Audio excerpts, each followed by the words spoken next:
This is the White Coat Investor Podcast, Milestones to Millionaire, celebrating stories of success along the journey to financial freedom.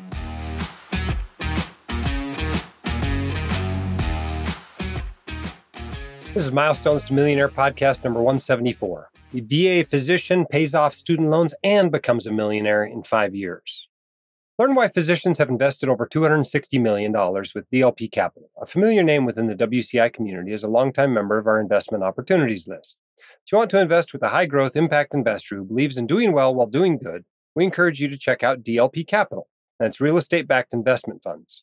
DLP Capital aims to build wealth and prosperity for all of its members, investors, clients, and partners. Plus, their funds have historically had zero losses.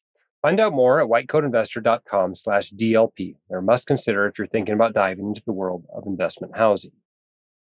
By the way, we have a free 12-week email course that we call Financial Bootcamp. You can sign up for it at whitecoatinvestor.com/financial bootcamp.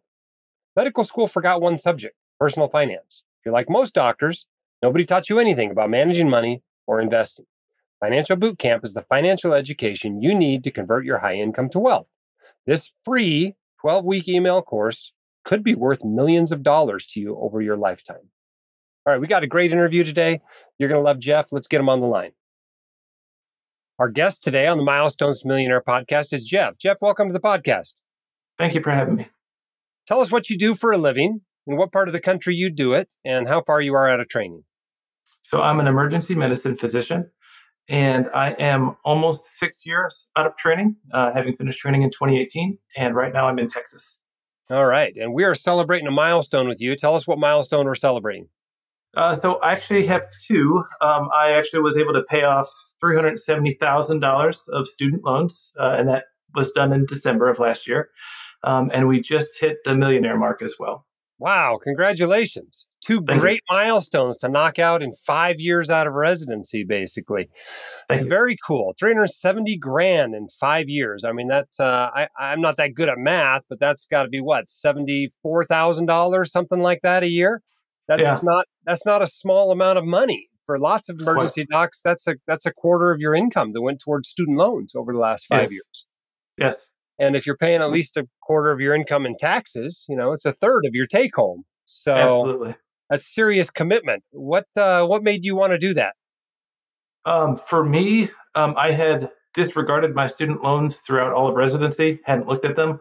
Like you have said in many of your podcasts and other media, that didn't get a lot of financial education throughout medical school, thought mostly about medicine.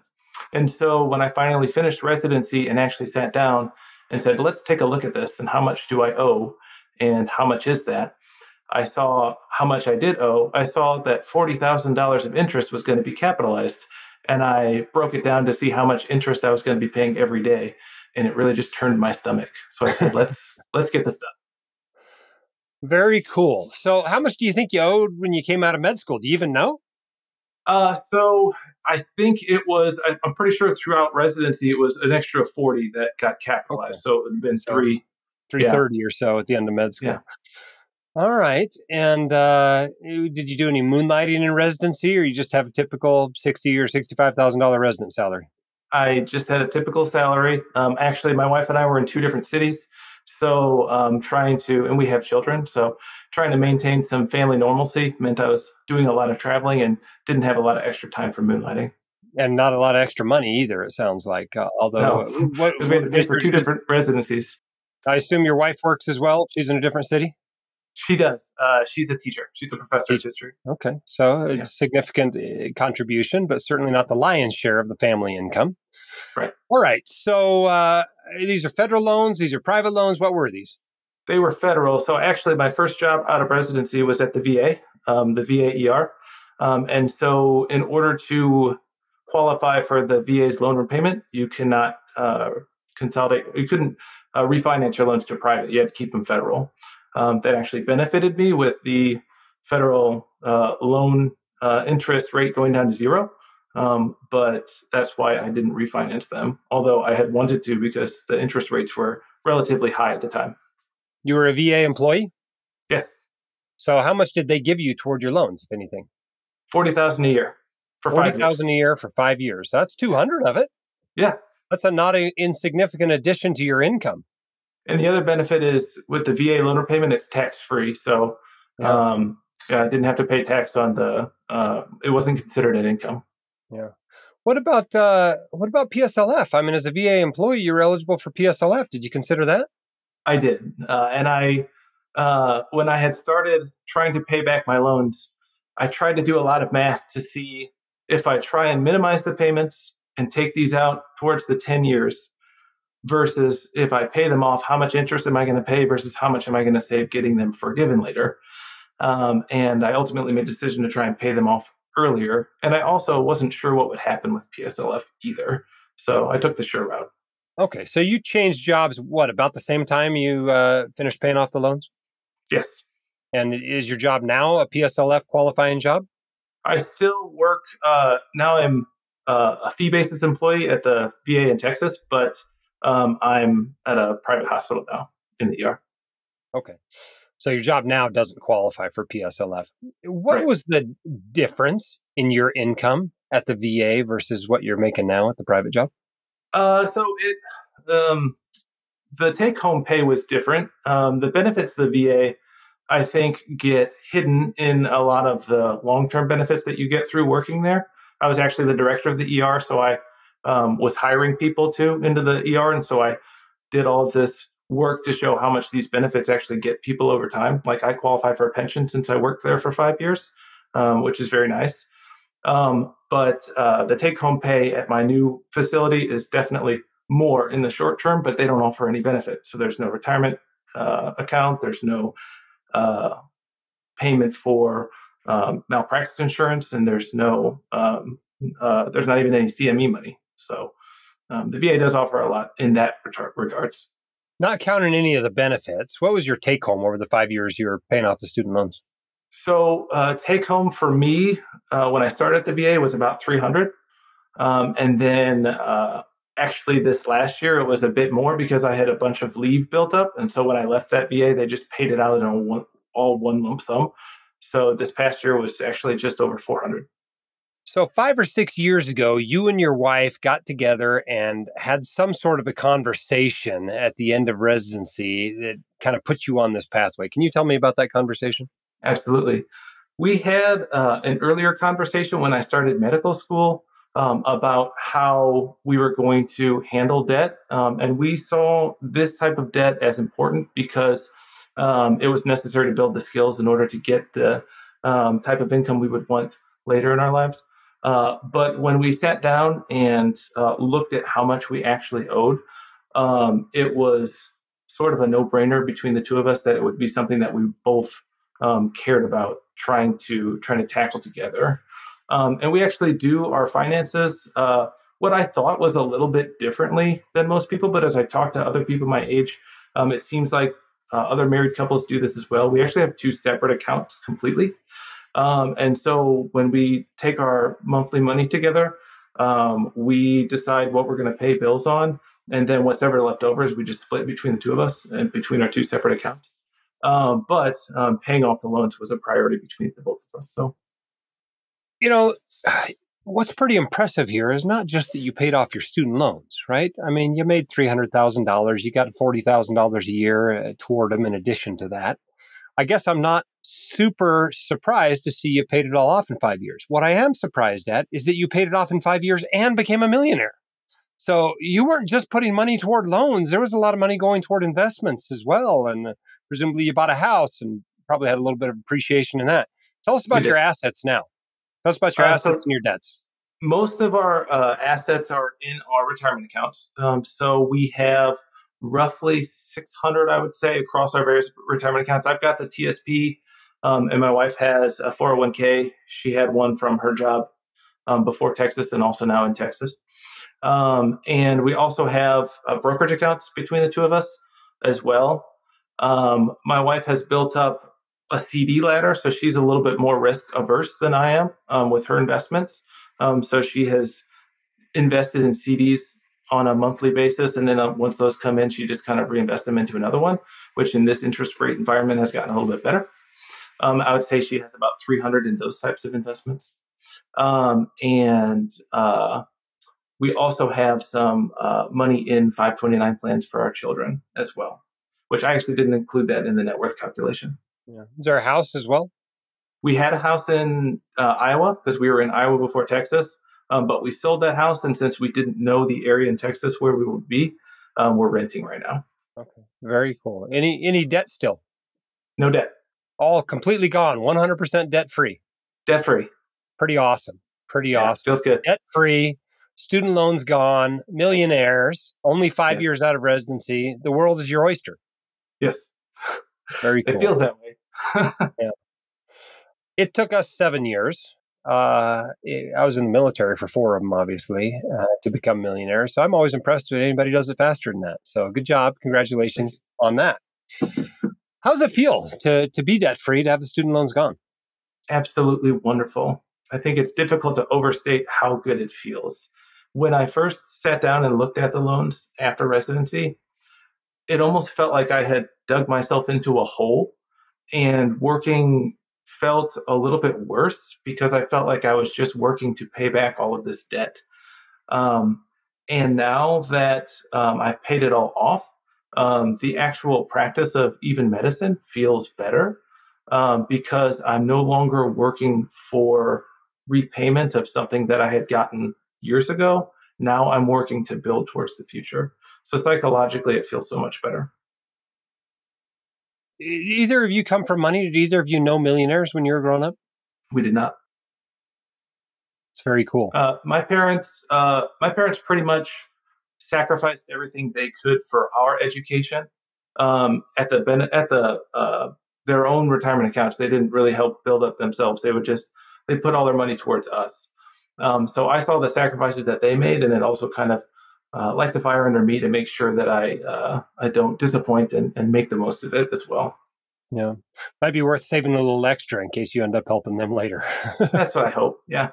Very cool. Well, what advice do you have for somebody that's just like you, kind of maybe just ignored everything during residency and is just now having a financial awakening as they're leaving residency? What advice do you have for that person? That is the advice that I really wanted to impart, is that make sure that you understand exactly what it is that the debt is and kind of what it represents.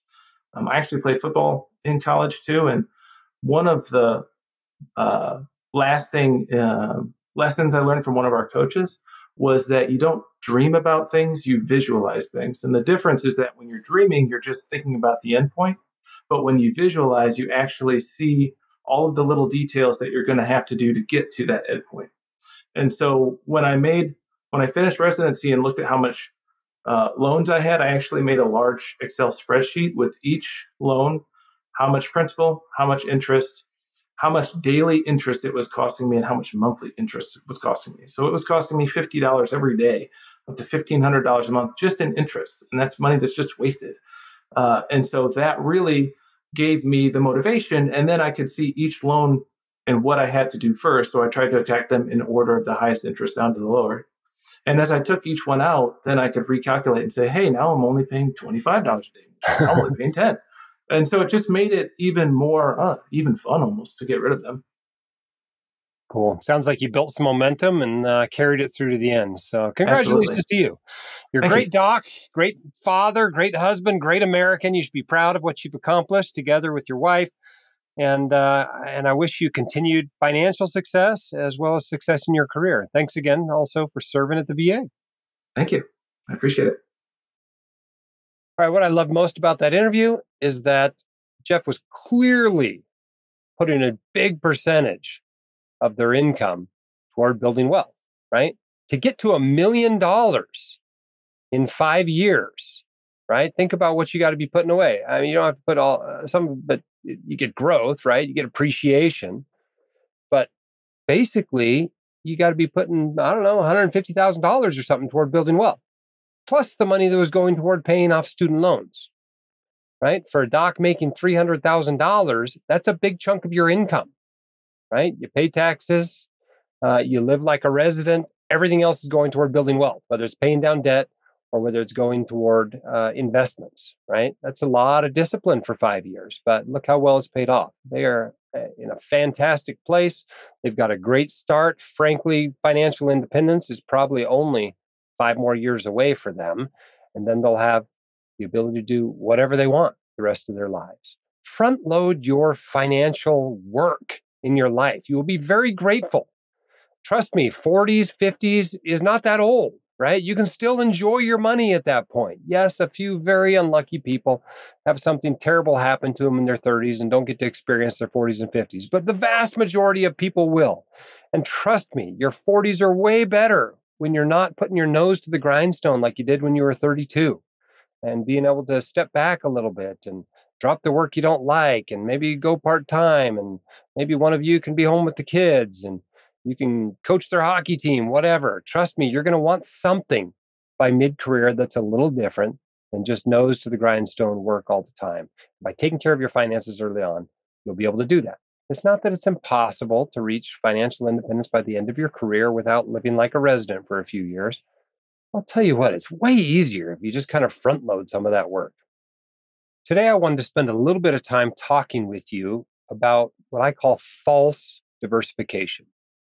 Now, there are plenty of arguments out there among intelligent, sophisticated investors about what diversification actually means, right? You've got the total market crowd. They argue that the more investments, right, the more companies you're invested in, the more diversified you are. Thousands of them, great, right? They'll often argue that capitalization weighting is ideal. Since it's the way the market allocates capital, it's the most diversified way for you to do so. Others will argue that you want to diversify your risks. Instead of just taking on market risk, maybe take on some small company risk and some value risk and some leverage risk. Others will argue for more of an equal weighted approach. Instead of capitalization weighting, like you see with something like the Vanguard Total Stock Market Fund, where 27% of your investment is invested in only 10 companies, you can spread your money across dozens, hundreds, or even thousands of stocks equally. So you have equal amounts into each investment. And then, of course, there's diversifying between asset classes, putting some money into bonds, and real estate, and international stocks, and precious metals, or crypto, or whatever, right? And diversifying across different asset classes. All of those people are right? Sophisticated investors are going to continue to argue the merits of each of these approaches to diversification until the cows come home. But there's one thing that all sophisticated investors are going to agree on, but that many unsophisticated investors, and frankly, a bunch of people who call themselves advisors, are still getting wrong about diversification. It's called false diversification. And what is false diversification? Well, I saw a good example of it this week on the Bogleheads forum. And this poster said, my brother had his advisor tell him that the S&P 500 is too concentrated and he needed to diversify better. The advisor had him in 6 different mutual funds. He sent me the sheet that showed the funds and allocations. I ran it through an analysis and saw that 3 of the 6 funds had significant investment in various FANG stocks, even though they weren't in that category. For example, the international and emerging markets funds had both Amazon and Google in them. In one of the U.S. funds, FANG stocks represented over 45% of the fund. I showed my brother that his top 10 stocks represented a larger percentage of his full portfolio than the S&P 500 did. And that's just a classic example, right? False diversification is when you invest your money across different funds or managers, but the underlying investments are all the same. For example, a novice investor might feel good to be invested in 5 different tech funds. But at the end of the day, those managers are all investing in the same stocks. The investor has added cost and complexity, but has not gotten any benefit for doing so. When those stocks go down, all the funds are going to go down. When those stocks go up, all the funds are going to go up in value. It seems like diversification, but when you actually look under the hood, it isn't. Some advisors out there put their clients into dozens of different mutual funds and individual stocks. I prefer to think they're doing this out of ignorance, but it's entirely possible. They're doing it on purpose to make that work seem too hard and complex for the individual investor to take on as a do-it-yourself project. Every time I see it, though, it's kind of a sign. It's obvious to me that that advisor needs to be fired. There's no reason for anybody to own 30 different mutual funds. There are very few good reasons for anyone to own individual stocks. Throw both of them into a portfolio, and it's frankly the mark of an incompetent advisor or do-it-yourself investor. So, Don't go for false diversification, right? You probably don't need that many mutual funds in your portfolio. Lots of people have 3, 4, 5 funds. That's it. That's the whole portfolio. They own all the securities in the world. You can even add a tilt to small or value stocks or real estate or whatever you want to in your portfolio and still have fewer than 4 or 5 or 6 funds in the portfolio. You don't need 20 or 30. You certainly don't need 20 or 30 that are investing in the same investments. That's just false diversification. More cost, more complexity, no benefit. Don't do that. All right, our sponsor for this episode is DLP Capital, which aims to build wealth and receive recurring distributions for its investors, members, clients, and partners. DLP Capital makes impact investments in attainable workforce housing communities, all while producing attractive returns for its 2,900 plus accredited investors. Their equity and debt real estate-backed investments build wealth and prosperity, and their funds have never experienced a loss since inception. Their unique fee structure means they don't make money until you make money. Find out more at whitecoatinvestor.com/DLP. If you'd like to be on the Milestones to Millionaire podcast, you can sign up, whitecoatinvestor.com/milestones. We'd love to have you.